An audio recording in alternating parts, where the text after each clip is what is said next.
한 번 더 봉독해 드리겠습니다. 오늘 본문 말씀은 누가복음 14장 25절에서 27절입니다. 수많은 무리가 함께 갈새 예수께서 돌이키사 이르시되 물은 내게 오는 자가 자기 부모와 처자와 형제와 자매와 더욱이 자기 목숨까지 미워하지 아니하면 능히 내 제자가 되지 못하고 누구든지 자기 십자가를 지고 나를 따르지 않는 자도 능히 내 제자가 되지 못하리라. 아멘. 오늘 제목을 한번 따라해 보겠습니다. 미워해야 제자가 된다니. 아멘. 여러분 신앙생활 해오면서 이 말씀을 몇 번이나 읽으셨습니까? 아니면 몇 번 정도 들으셨습니까? 여러분은 들을 때마다 읽을 때마다 아멘 하시면서 은혜가 되십니까? 아니면 고개를 갸우뚱하십니까? 성경에 기록된 말씀은 모두 변함없는 진리입니다. 아멘. 그것을 믿는다면 그 사람은 성경이 하나님의 말씀임을 믿는 사람일 것입니다.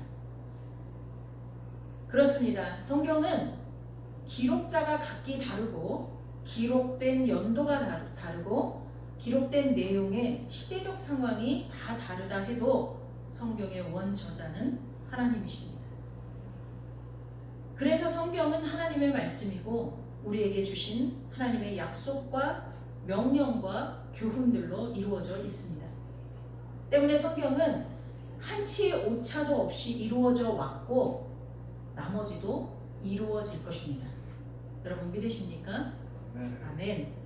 하지만 성경이 하나님의 말씀인 것을 받아들이지 못한 누군가가 성경을 지식으로 읽는다면 잘 이해되지 않거나 도저히 받아들이기 힘든 그런 말씀을 발견하게 될 것입니다. 저희 동서는 독실한 불교 신자인데 성경을 한 10년 전에 저랑 대화할 때 신구약 합쳐서 3독 이상을 했고 신약은 그거보다 더 많이 읽었다고 합니다. 근데 자기는 구약은 조금 어렵고 신약이 좋아서 또 신약은 불경과 비슷한 게 너무 많아서 자주 읽는다고 합니다. 근데 그런 그도 이해하기 힘든 부분은 있다고 합니다. 그래도 조금 지혜로운 사람은 아마도 시대나 역사적 배경, 민족의 차이 이런 것들 때문에 내가 조금 이해하기 힘든 부분이 있는 것 같다라고 생각할 수도 있습니다. 그럼에도 불구하고 성경의 원 기록자이신 하나님이 성경을 통해서 사랑을 강조하고 있고 그의 아들 예수 그리스도가 육신을 입고 이 땅에 오셔서 십자가 지시기까지도 가장 강조한 것이 사랑이라는 것을 알고 있다면, 그래서 기독교의 가장 핵심이 사랑이다 이런 것을 알고 이 성경을 읽는 독자라면 오늘 이 본문에서 딱 막히게 될 것입니다. 오늘 이 본문을 다시 한번 보겠습니다. 수많은 무리가 함께 갈새 예수께서 돌이키사 이르시되 무릇 내게 오는 자가 자기 부모와 처자와 형제와 자매와 더욱이 자기 목숨까지 미워하지 아니하면 능히 내 제자가 되지 못하고 누구든지 자기 십자가를 지고 나를 따르지 않는 자도 능히 내 제자가 되지 못하리라. 아마도 예수님의 성품과 사역을 직접 경험한 그 시대 수많은 청중들뿐 아니라 간접적이지만 성경을 통해 지켜본 우리들로서 27절 예수님의 제자가 되려면 자기 십자가를 지고 예수님을 따라야 한다는 말씀은 너무나 부담되는 말씀이지만 이해는 할 수 있을 거예요.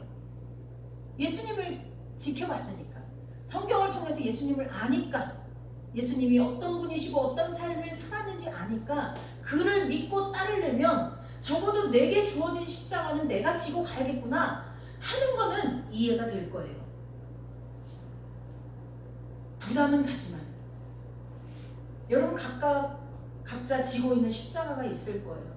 여러분의 가정과 여러분의 직장과 여러분 주변의 상황과 환경에 따라서 아마도 지어야 될 십자가가 있을 거예요. 저는 제가 처음 이 교회를 개척했을 때 그 전까지는 작은 교회를 다녀본 적이 없어요. 시스템이 완벽하게 갖춰져 있는 큰 교회만 평신도로서 다녔고, 또 부교육자로서도 큰 교회만 다녔어요. 그래서 이 작은 규모의 교회를 개척하고 또 학생들이 많이 몰려와서 와글와글 하긴 했지만 그래도 좀 익숙치가 않았어요. 그리고 그때까지만 해도 우리 아이들은 그냥 기존에 다니던 교회, 큰 교회는 아니지만 그래도 규모가 있는 교회에 그냥 두려고 했었어요. 그 정도로 마음에 욕심이 가득 찼었어요. 그런데 막상 기도하는 중에 나를 선택할 때는 내 자녀도 다 같이 배우자도 선택했다는 것을 알고 저들이 감당해야 될 이거는 십자가구나, 그걸 깨닫게 됐어요. 근데 저들은 저보다 더 지혜롭더라고요. 불평 한마디 안 하고 제가 걸어가는 길에 함께 동역해 주는 것을 보면서 마음이 기뻤어요. 여러분, 각자가 감당해야 될 십자가가 있을 거예요. 그걸 지고 따라오라고 주님은 지금 말씀하세요. 네, 좋아요. 거기까지는 아멘 했어요. 그런데 26절, 예수님의 제자가 되려면 자기 부모, 처자는 사전을 찾아보면 결혼하지 않은 성년 여자를 처자라고도 하지만 다른 한편에서는 자기의 부인과 자녀, 자식을 이야기하기도 합니다. 여기에서는 자기 부인과 자녀를 이야기하고 있는 거죠. 그러니까 부모, 자기 배우자, 그리고 자기 자식, 그리고 형제 자매, 여기를 다 미워해야 된대요. 자기 목숨도 미워해야 한대요. 그래야 예수님의 제자가 될 수 있대요. 우리가 이 말씀만 들어도 도대체 이 말이 어떤 의미일까 이렇게 생각해 볼 거예요. 근데 하물며 하나님에 대해서 잘 알지 못하는 사람이 이 성경의 이 부분을 읽을 때는 이거 하나님이 이거 무슨 뜻으로 말씀하셨지? 사랑을 말씀하시는 분이 가장 사랑해야 될 가족들을 미워하라고 말씀하시니 이게 무슨 말일까? 그래서 어떤 학자들은요, 이 말씀을 축소해서 해석을 합니다. 어떻게 축소를 하냐면요, 이 말씀은 소위 성직자들, 사명받은 자들, 특별한 자들에게 이 말씀을 주신 거다. 그래서 오늘날로 말하면 목사들은 자기 가족들도 다 뒤로 하고 자기에게 맡겨진 사명을 우선해야겠다. 또 선교사들도 마찬가지로 자기 부모를 못 모셔도 하나님이 선교사의 사명을 줬으니까 타지에 나가서 선교해야 된다. 선교하다 보면 부모가 돌아가셨는데도 올 수 없고 형제자매가 결혼하는데도 올 수 없고 그래도 선교가 우선이다. 자, 이런 식으로 말씀을 축소 해석합니다. 근데 계시록에 보면 하나님의 말씀 중에 점 하나라도 빼거나 더하면 안 된다고 말씀을 하셨어요. 물론 문자적으로 해석하는 문자적으로 성경을 다 해석할 수는 없어요. 그렇게 하지 않도록 성령을 통해서 하나님은 우리에게 날마다 지혜를 공급해 주세요. 이 말씀은요, 위에 보면요, 수많은 무리가 예수님을 따를 때 그 수많은 무리에게 말씀하셨다고 말했어요. 그래서 절대로 특정한 누구에게만 말씀한 것이 아니라는 것을 우리는 깨달아야 돼요. 그렇다면 정말로 예수님을 믿고 따르려면 자기 부모나 배우자나 자녀나 형제, 하물며 자기 목숨까지 미워해야 한다는 뜻일까요? 만약 가족이 예수님을 따르지 못하도록 방해한다면 가족에게 등을 돌리라는 그런 말일까요? 이 미워하다라는 말은 뭔가를 아주 싫어하다 혹은 강한 적개심을 품다로 정의할 수 있습니다. 예수님이 이런 의미에서 가족을 미워하라고 하신 것은 아닐 거라고 우리 다 알고 있습니다. 예수님은 사랑 자체이십니다. 예수님은 사랑이세요. 그런 분이 누군 가족을 아주 싫어하고 강한 적개심을 드러내도록 미워하라. 이건 말이 안 되죠. 예수님은 사랑을 위해서 목숨을 내주신 분인데 또 예수님은 이 땅에 계시는 동안 내 이웃을 내 몸같이 사랑하라고 우리에게 꾸준히 요구하셨는데 그런 말씀을 하신 예수님이 우리의 가장 가까운 이웃인 가족을 미워하라고 말씀하신다? 이건 아니죠. 100번을 생각해도 아니라는 것을 우리는 알고 있습니다. 그럼 무슨 뜻일까요? 그 의미는 아마도 예수님보다 가족을 더 사랑해서는 안 된다는 것일 겁니다. NIV 성경에 보면 성경에는 여러 가지 번역이 있거든요. NIV 성경이 있고 NLT가 있고 킹 제임스 버전이라고 KJV 이게 있거든요. 근데 보통 우리나라에서 흔하게 쓰는 영어 성경이에요. 그 중에서 NIV는 고급 문어체로 되어 있어요.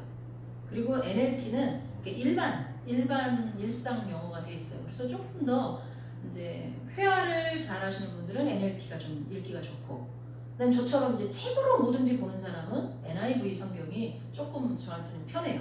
그런데 NIV 성경에서는 이걸 미워하라고 되어 있거든요. 근데 NLT 성경에서는 나를 더 사랑하라로 번역되어 있어요. 나를 더 사랑해라. 이 두 번역을 합쳐야지만 예수님이 제자에게 무엇을 원하는지 정확히 이해할 수가 있어요. 여기 우리 청년 집사님들은 이왕이면 영어 성경으로 자꾸 보는 연습을 하면 더 은혜가 클 거라고 생각해요.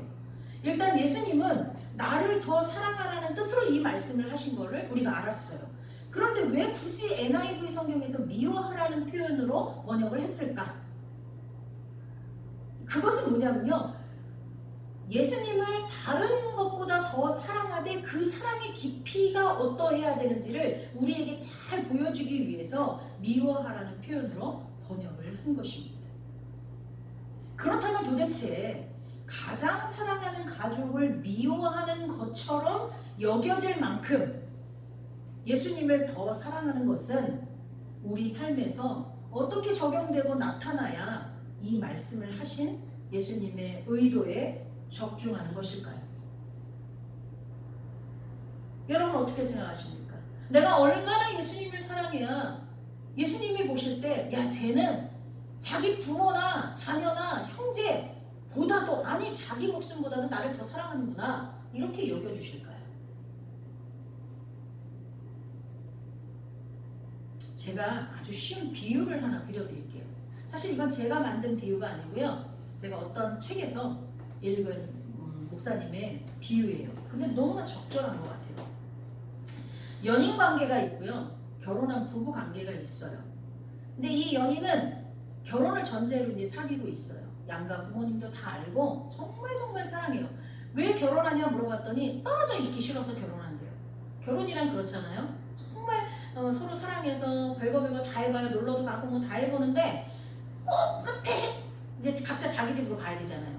그게 싫어서 하는 게 결혼이야. 결혼 영원히 같이 있고 싶어서. 연인 관계로 생각해도 좋고요, 이제 결혼을 한 부부 사이로 생각해도 좋아요. 그런데요, 이제 남자가 또는 여자가 자기 배우자한테 얘기해요. 나는 당신을 너무너무 사랑한다고. 그러면서 패스포드를 보여줘요. 내가 당신을 한순간도 떨어져 있기가 싫은데 직장을 가면 떨어지니까 그때 잠깐이라도 꺼내보려고 당신 사진을 이렇게 패스포드에다 넣고 다녀, 이렇게 하면서 보여준 거예요. 그 상대방 배우자는 너무 좋아요. 이 사람 날 진짜 사랑하는구나. 한시도 떨어져 있기 싫은데 어쩔 수 없이 떨어지니까 이렇게 사진이라도 놓고 이렇게 보고 싶어 하는구나. 그리고 전화도 엄청 자주 해요.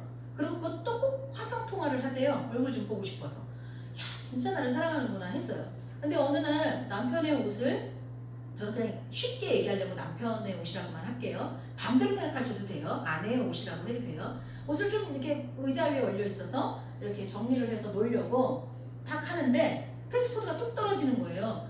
그래서 이제 그거를 집어서 이제 다시 이제 주머니에 넣어주려고 하는데 패스포드가 탁 열린 거예요. 보니까 이제 자기 사진이 있는데 얘가 툭 떨어지면서 얘가 이렇게 지갑 안에 있는 것들이 좀 약간 이렇게 밀리면서 흐트러진 거예요. 근데 그냥 무심코 집어서 넣으려고 그러다가 자기 사진 뒤에 뭔가가 살짝 보이는 게 보였어요. 이게 뭐지? 자기도 모르는 호기심에 그 뒤에를 집어서 봤더니 자기 사진 뒤에 이만큼의 사진이 몇 장이 더 들어가 있는 거예요.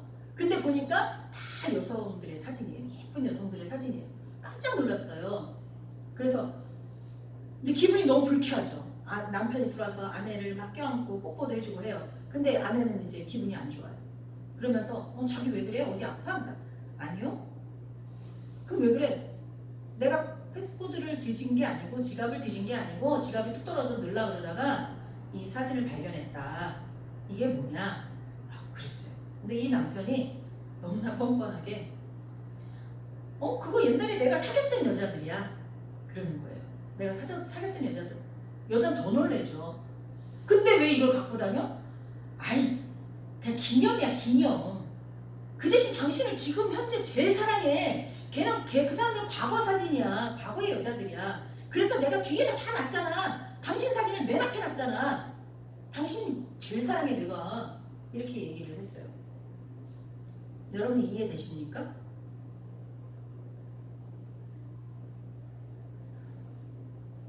이해할 수 없어요. 그 뒤에도 이 배우자의 행동은 항상 나를 제일 사랑하는 건 맞는 것 같은데 다른 여자들을 만나고 다녀요. 그것이 들킬 때마다 너무나 당당하게 그 여자는 두 번째 사랑해. 그 여자는 세 번째 사랑해. 그 여자는 네 번째 사랑해. 이렇게 말을 해요. 근데 그렇게 말하는 이 남자는 너무나 확고해요. 그리고 당당해요. 그리고 이 여자가 왜 화내는지를 몰라요. 아니 내가 너를 진짜로 1번으로 사랑한다니까. 이렇게 얘기를 하는 거예요. 여러분 이해되십니까? 그 이해되지 않는 일을 우리가 예수님한테 하고 있어요. 그 이해되지 않는 일을 우리가 예수님한테 하고 있다. 예수님 1번이에요 당신은. 내가 예수님을 가장 많이 사랑해요. 그런데 두 번째는 내 부모고 세 번째는 내 자녀고 네 번째는 내 배우자고 뭐 이렇게 순서를 얘기하는 거예요. 그게 안 된다는 거예요. 이 부부는 얼마 안 가서 이혼하게 될 거예요. 예수님은 우리를요 아내로 표현을 하세요. 뭐 제자로, 자녀로, 동생으로, 맏아들이 되셨다. 그럼 우리는 동생, 뭐 여러 가지로 우리를 표현하지만 우리는 예수님의 아내 신부예요, 신부. 우리가 다른 것을 예수님은 1번이라고 하고 우리가 다른 것을 2번, 3번, 4번으로 생각하고 사랑한다면 우리는 바람피는 거예요. 호세아 선지자도 그러잖아요. 하나님이 우리를 얼마나 사랑하는지를 보여주고 그 이스라엘 백성이 어떻게 바람을 피고 있는지를 호세아 선지자의 삶을 통해서 우리에게 보여주신 거잖아요. 이 말이에요. 형제나 자매나 부모를 미워해야지만 내 제자가 된다는 얘기는요. 예수님을 사랑하되 내가 부모나 형제나 자매를 사랑하는 것과는 비교가 안 돼야 돼요. 부부는요, 부부가 사랑하는 거는요, 내가 다른 이성을 사랑하는 것과는 비교할 수 없는 거잖아요. 아주 특별한 거잖아요. 그냥 온리 하나잖아요. 그거 하나. 그러니까 예수님을 사랑한다는 건 어느 것하고도 어떤 사랑하고도 비교되지 않는 사랑을 주님께 드리는 거예요. 조금 이해가 되십니까? 그런 뜻에서 부모나 형제나 자매를 미워해야 내 제자가 된다고 말씀하십니다. 하나님은 질투하는 분이세요. 성경 곳곳에 나와요. 예수님이 우리의 다른 사랑의 대상과 비교 관계에 서는 한 우리는 예수님 한 분만으로 만족할 수가 없게 됩니다. 예수님은 우리를 절대적으로 사랑하셨어요. 어떤 것과 비교하지 않으셨어요. 그저 나를 살리고자, 사랑하는 나를 살리고자 당신의 생명을 온전히 다 주실 만큼 우리를 절대적으로 사랑하셨어요. 여러분, 이 땅의 사랑 중에 가장 고귀한 사랑은 자식을 향한 부모의 사랑이라고 말해요. 그러나 그 가장 고귀한 부모의 사랑도 비교하지 않는 사랑은 아니에요. 자식이 많으면 아무래도 비교하게 되고요. 자식이 하나밖에 없어도 남의 자식과 비교해요. 자기도 모르게. 내가 얘만을 사랑한다고 하지만 우리의 마음은 끝없이 나뉘어지게 되어 있어요. 옆집에 정말 말 잘 듣고 공부 잘하고 뭐든지 진짜 그걸 뭐라 그러죠? 부모 말 잘 듣는 애를 뭐라 그러죠? 순간적으로 단어가 생각이 안 나요. 그런 범생인데 그 다른 말을 하잖아요. 연예인들 뭐 그런 애들 말할 때. 그런 자식이 옆집에 있으면 내 자식도 저랬으면 얼마나 좋을까. 이런 마음을 부모가 가져요. 낳는다는 건 이미 옆에 자식과 내 자식을 비교했다는 거거든요. 우리 인간은 어쩔 수가 없어요. 아주 작은 것부터 큰 것까지 다 비교하게 돼 있어요. 그런데 예수님은 그렇게 안 하셨다는 거죠. 그렇게 안 하신 예수님이 우리에게 요구하시는 사랑도 그런 사랑을 요구하신다는 것입니다. 뿐만 아니라 예수님을 사랑하고 따르는 데는 대가가 분명히 지불된다고 말씀하십니다.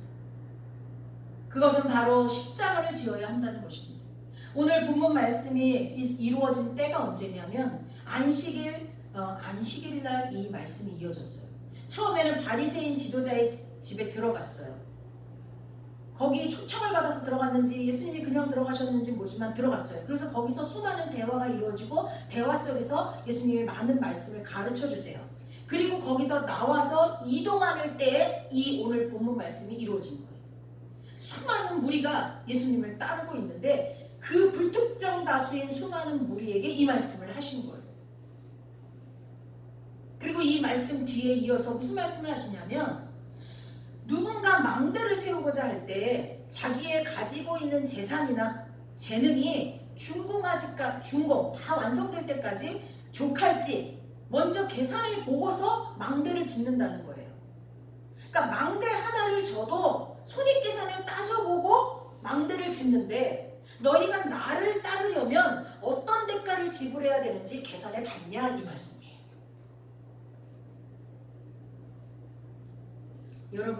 여러분은 어떠십니까?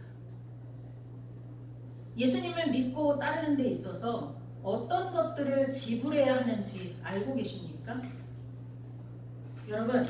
여러분이 예수님을 믿고 있는데요. 내가 원하는 방식으로, 내가 만족하는 방식으로, 내가 불편하지 않은 방식으로 예수님을 믿고 있다면 여러분 대가를 지불하지 않는 거예요. 예수님을 믿는 거는요. 기쁨이에요. 행복이에요. 근데 그 다른 이면에는 불편함이 있어야 돼요. 다른 이면에는요. 괴로움이 있어요. 근데 내가 너무나 편안한 옷을 걸치고 있는 것처럼 편안하게 주님을 믿고 있다면 나는 예수님 때문에 지불하는 대가가 없는 거예요.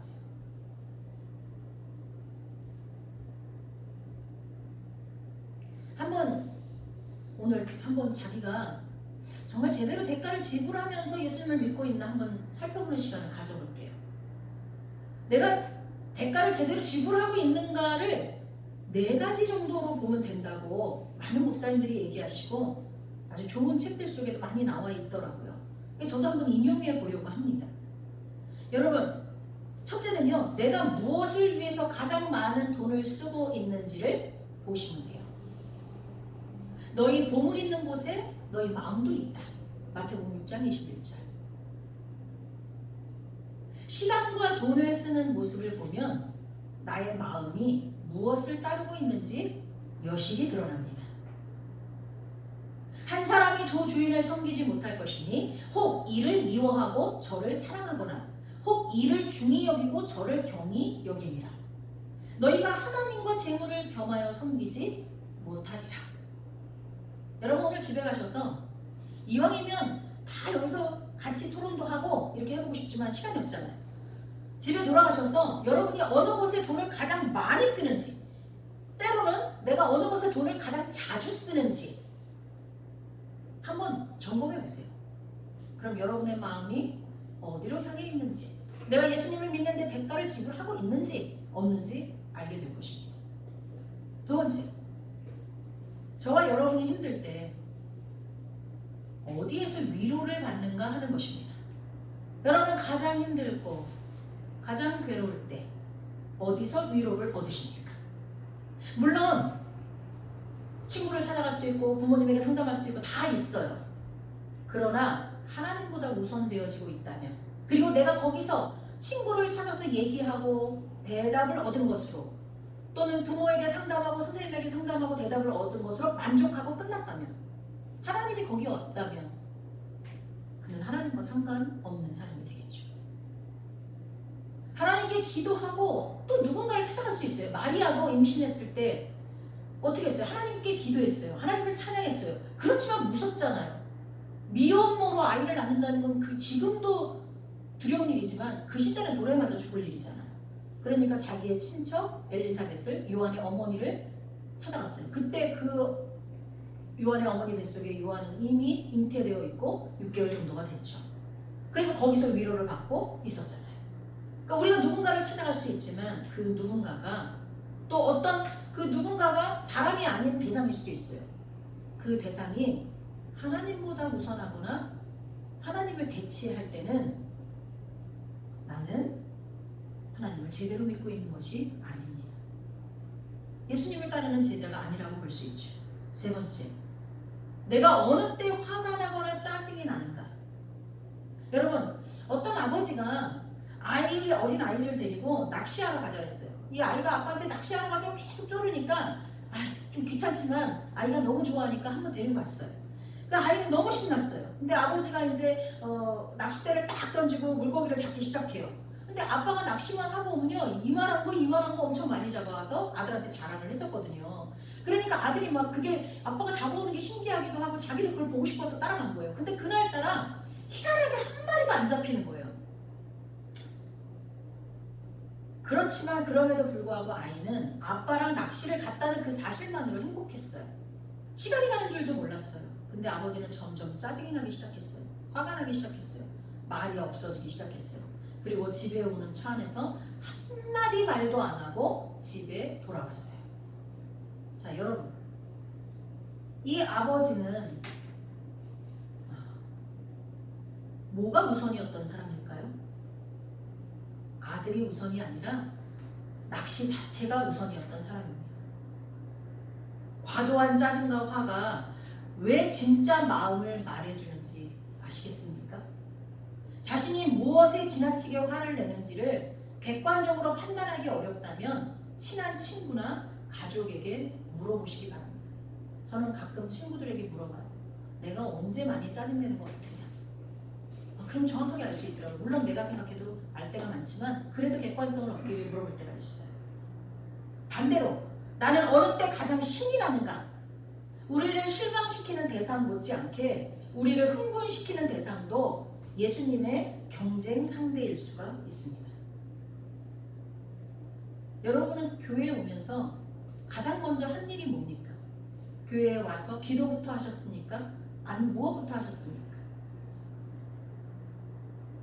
내가 관심을 갖는 분야, 신이 나는 분야가 예수님을 대체할 수 있다는 거예요.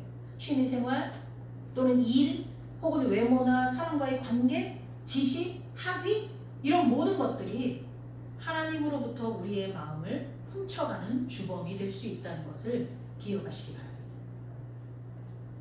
예수님을 따른다는 것은 그분만을 따른다는 뜻입니다.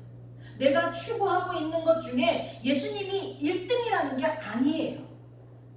우리 아이들이 어렸을 때 누구를 제일 사랑해? 하고 물으면 예수님, 먼저 하나님 먼저 얘기하더라고요. 다른 아이들 같으면 엄마, 아빠 이렇게 얘기하겠죠. 근데 우리 애들은 예수님 말하고 엄마, 아빠 이렇게 얘기하더라고요. 근데 그렇게 대답하는 그 아이들의 마음속에도 1등이 예수님이지 예수님만 부모와 아주 비교할 수 없는 예수님만 사랑하는 어떤 그 사랑을 알고 대답한 건 아닐 거예요. 여러분 이제 조금은 깨달아지십니까? 미워해야 예수님의 제자가 될 수 있다는 말의 의미를 오늘 가슴 깊이 새길 수 있기를 바랍니다. 우리에게 절대적인 사랑을 쏟아주신 예수님은 우리에게도 똑같은 사랑을 지금 요구하고 계십니다. 하지만 우리가 어찌 예수님이 우리에게 주신 그 똑같은 사랑을 드릴 수가 있겠습니까? 못해요. 그래도 이제 예수님의 마음은 알았으니까 시작은 해봅시다. 아니 흉내라도 내봅시다. 요즘 시대는 자기를 사랑해야 된다고 가르칩니다. 그래야 자존감이 올라가고 성취감도 올라가고 건강한 자아를 가질 수 있고 이 시대가 요구하는 사람이 될 수 있다고 이곳저곳에서 부르짖습니다. 여러분 유튜브를 한번 쳐보세요. 다 자기를 사랑해야 된다고 해요. 자존감이 올라가야 된다고 말합니다. 남을 위해 희생하는 그 아름다움보다 자신을 사랑하고 자신의 가치를 높이는 것에 더 집중해야 된다고 이 시대는 가르치고 있습니다. 그게 더 중요하다고. 그럼에도 불구하고 여전히 가족을 사랑하는 것에 대한 중요함은 사라지지 않았습니다. 마지막 남은 보루, 가족 사랑. 이 시대에 창가에 가까운 자기 자신에 대한 사랑조차도 예수님 사랑하는 사랑과는 비교할 수 없다고 생각하고 행동하고 결단하고 말해보시기를 바랍니다. 그리고 하나님, 이제 알았어요. 하나님이 내게 요구하시는 사랑이 어떤 건지 알았어요. 그런데 저 혼자 힘으로는 안 돼요. 제 혼자 힘으로는 예수님이 1등 하기도 어려워요. 다른 게 자꾸 1등을 가로채요. 근데 주님이 1등이길 원하시는 것이 아니라 비교할 수 없는, 다른 대상하고는, 다른 사랑하고는 비교할 수 없는 아내와 남편의 사랑 같은 그 사랑을 내게 요구하시니 주님 도와주세요. 늘 내 안에 성령이 가득하게 도와주세요. 이렇게 기도할 수 있는 저와 여러분이 될 수 있기를 예수님의 이름으로 축복합니다. 아멘. 기도하겠습니다. 사랑의 하나님, 감사합니다. 미워해야 제자가 된다고 말씀하시니 너무나 당황했습니다. 아니, 우리는 어쩌면 수없이 이 말씀을 들어와서 어렴풋이 하나님의 말씀의 뜻이 뭔지 알고 있어서 충격받지 않았을 수도 있습니다. 그러나 하나님에 대해 모르는 사람이 이 말씀을 읽는다면 얼마나 놀라겠습니까? 그런데 이 말씀이 신랑 되신 예수님과 신부된 우리의 그 특별한 사랑, 그 사랑을 말씀하고 있다는 것을 깨달았습니다. 이미 우리는 주님의 그 특별한 사랑을 받았사오니 이제 신부된 우리도 주님 앞에 그 특별한 사랑을 드릴 수 있는 저희가 되게 하여 주옵소서. 또한 주님을 사랑함에 있어서 반드시 대가를 치러야 된다는, 대가가 지불돼야 된다는 주님의 말씀 똑똑히 마음속에 새기고 우리가 살아가는데 감당해야 될 자기 십자가를 지고 주님을 따를 수 있도록 도와주옵소서. 예수님의 이름으로 축복하며 기도하옵나이다. 아멘.